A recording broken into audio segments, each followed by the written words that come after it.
She stood in the doorway and said nothing. Her jacket was dusty from travel. Her eyes moved once, slowly, across the room.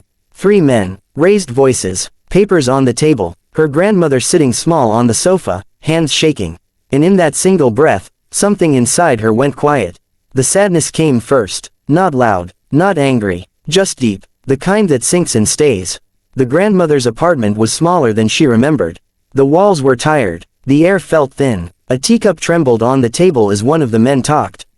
His voice smooth, confident, practiced. He spoke of contracts, of debts, of signatures already made. He spoke like someone who never expected to be challenged. Her grandmother nodded when spoken to. Even when she didn't understand. She always nodded. She trusted words that sounded official. Uniforms, stamps, men who didn't look her in the eye. The granddaughter watched silently. She didn't interrupt, didn't rush forward, didn't shout. She had learned long ago that silence reveals more than noise. One man leaned back in his chair, smiling as if this were already over. Another flipped through papers, tapping the table with false impatience. The third stood near the door, arms crossed, blocking the exit without touching it. Power doesn't always shout, sometimes it smirks. Her grandmother's voice was soft. I don't have much, she said. But I saved it, for winter. The men laughed, not loudly, politely, the kind of laugh meant to humiliate without witnesses. Helplessness followed the sadness. The granddaughter felt it press against her ribs. Not for herself, for the woman who had raised her when no one else could. Who had stood in lines, skipped meals, and never once complained. She remembered those hands, strong once, now shaking. She remembered being a child, sleeping on that same sofa, listening to stories whispered in the dark. And now these men were here, with documents and threats wrapped in smiles, taking what little dignity remained. Still, she said nothing, because she had learned patience the hard way. The men finally noticed her. One raised an eyebrow. Who's this? He asked. A relative, the grandmother said quickly. My granddaughter. She just arrived. The man smiled wider. Perfect timing, he said. We're almost finished here. Hope flickered then. Small, dangerous, but real. The granddaughter stepped inside and closed the door behind her. Gently. No slam, no drama. She placed her bag down, sat on the chair across from them, folded her hands. Please continue, she said. Her voice was calm, almost polite. The men exchanged looks. One of them leaned forward, explaining again, slower this time, as if speaking to a child. He talked about law, about authority, about consequences. She listened. She asked one question, just one. May I see the original authorization?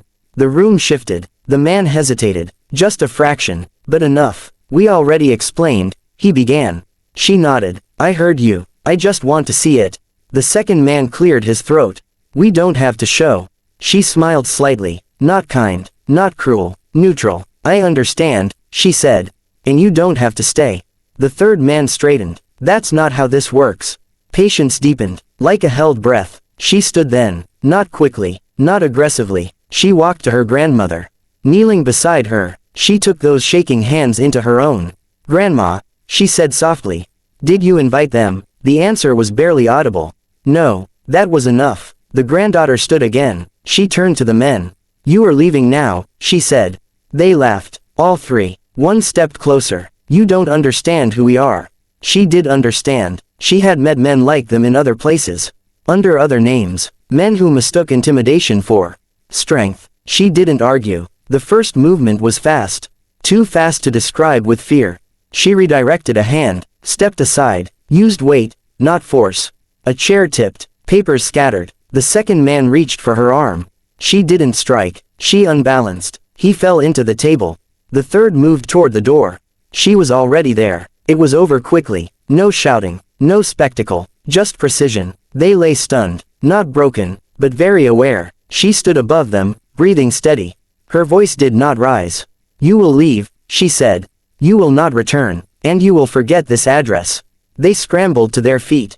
Fear had replaced arrogance. They didn't look back. The door closed. Silence returned. The grandmother stared, eyes wide, then filled with tears. The granddaughter knelt again, wrapping her arms around her. It's over, she whispered. Justice did not arrive with sirens. It did not demand applause. It came quietly, like safety restored. Later that night, they drank tea. The same chipped cups. The same table. The grandmother slept peacefully for the first time in weeks. And the granddaughter sat by the window, watching the city breathe, patient, silent, strong. Because some battles are not about violence. They are about knowing when to stop being afraid.